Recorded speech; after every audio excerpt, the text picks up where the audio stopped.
What's up everybody, welcome to another episode of BH Brewing.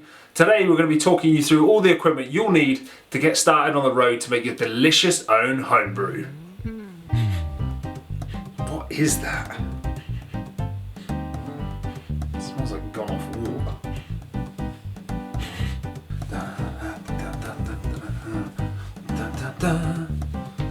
The third thing you'll need is one of these. This is a... fuck is it? Funnel. It's a fucking funnel. Let's start with the brew kettle. This is a brew kettle. As you can see, brew kettle is a fancy word for a big ass pan. Now you can get these on a multitude of different sites, probably from your local homeware, kitchen stores. I bought this one online. I think this cost me about 30 to 40 quid maybe. The thing you're looking for when you want to get these is you want to get solid construction, handles on the side. You definitely need handles, and if you can, get one that's got a very solid thick bottom to it. So what we're going to do in here is we'll make our wort. So into here you'll put the water, you'll put your malt extracts as well as your hops and everything else, and that goes towards making your beer. Now the reason I say is try and get one with a thick bottom is the thicker the bottom, the less likely your wort or your liquid malt extract is to burn, is less likely to stick to the bottom. So thicker bottom equals less burning. So that is number one, brew kettle. The second and third thing you'll need are two plastic buckets.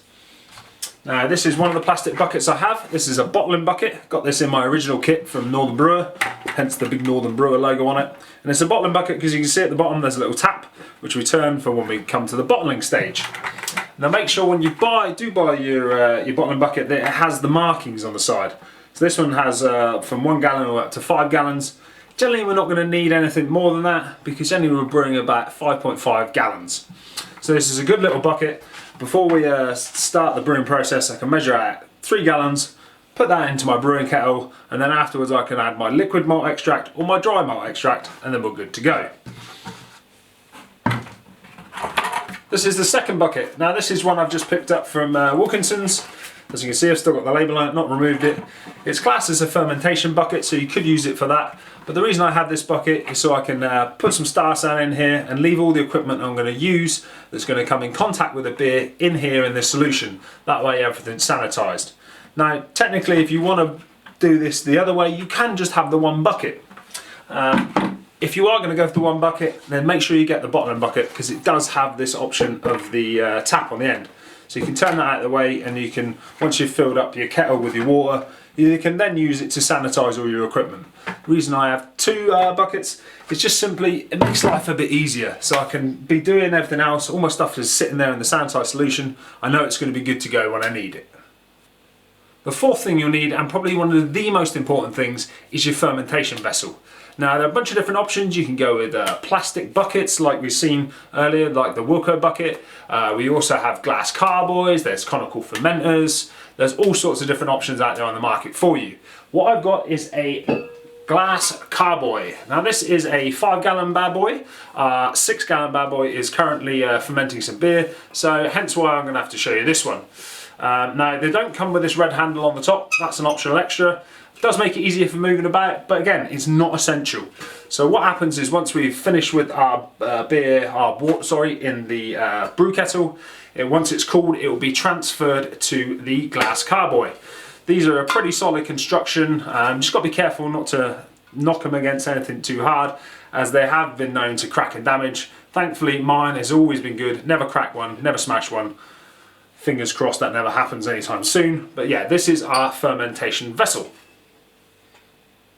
The fifth thing you'll need is a funnel. Now this is a plastic funnel that came with my original kit. Reason we have a funnel is for transferring our wort from the brew kettle when it's at the right temperature into our fermentation vessel. Saves a lot of mess. You can pour it directly into here, goes into your carboy, no mess whatsoever. The sixth piece of equipment you'll need is a hygrometer. We interrupt this program to bring you a special report.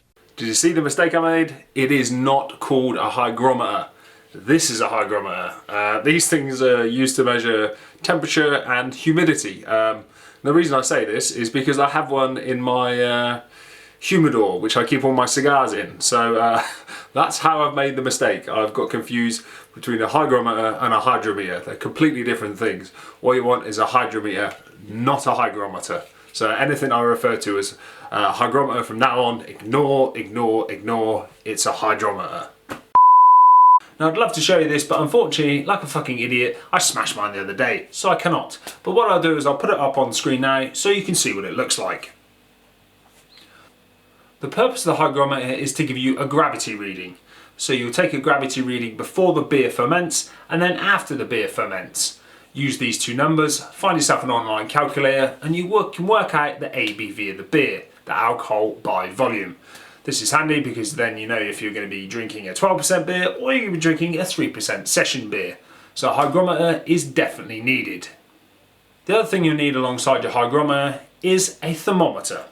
Now the reason we have a thermometer is when we're cooling the wort after we brewed our beer, we need to make sure it's the correct temperature so we can pitch in our yeast. A thermometer, you can't go wrong. The seventh thing you'll need is a Bong and Airlock. These are two different types of airlocks. They both do exactly the same job. It's just a personal preference on which you prefer. The idea of an airlock is that it will let out CO2 from your fermenting beer out the top, but also stops air coming back into the vessel. This keeps your beer sanitized and keeps it fresh. To transfer your fermented beer from your glass carboy into your bottling bucket, you'll need an auto siphon and a length of tubing. The idea is the auto siphon goes into your glass carboy, you give this a couple of pumps, and then the liquid beer comes out of this down into your bottling bucket via the tubing. The ninth thing you'll need is a bottling one and another length of tubing. This tubing is a little thinner. The idea with this is the tubing fits onto your tap on the bottom of your bottling bucket, and then you insert this into your glass bottles, and when you push down on the bottom of the bottle it will fill up. When you remove it, it will stop the flow of beer. And finally, at number 10, you'll need some Star San sanitizing solution. This is what I was talking about earlier. Make sure all your stuff is sanitized, anything that's going to come in contact with beer, otherwise you risk infection. And of course, a trusty wire brush, because after you finish with your carboy, it is going to be pretty filthy. Get this thing in there, make sure it's nice and clean, and then once you've done that, again, sanitize with solution, and then you're ready to go for the next time you need to brew. There we have it. Those are the 10 basic items you need to start your homebrewing journey. Any questions, of course, put them in the box below. I'll try my best to get back to you. Hit that like button and also hit the subscribe button for more videos like this. There is one thing I left off that list, and that's at number 11. And that's don't forget to have a nice cold brew while you're doing it. Cheers, everybody.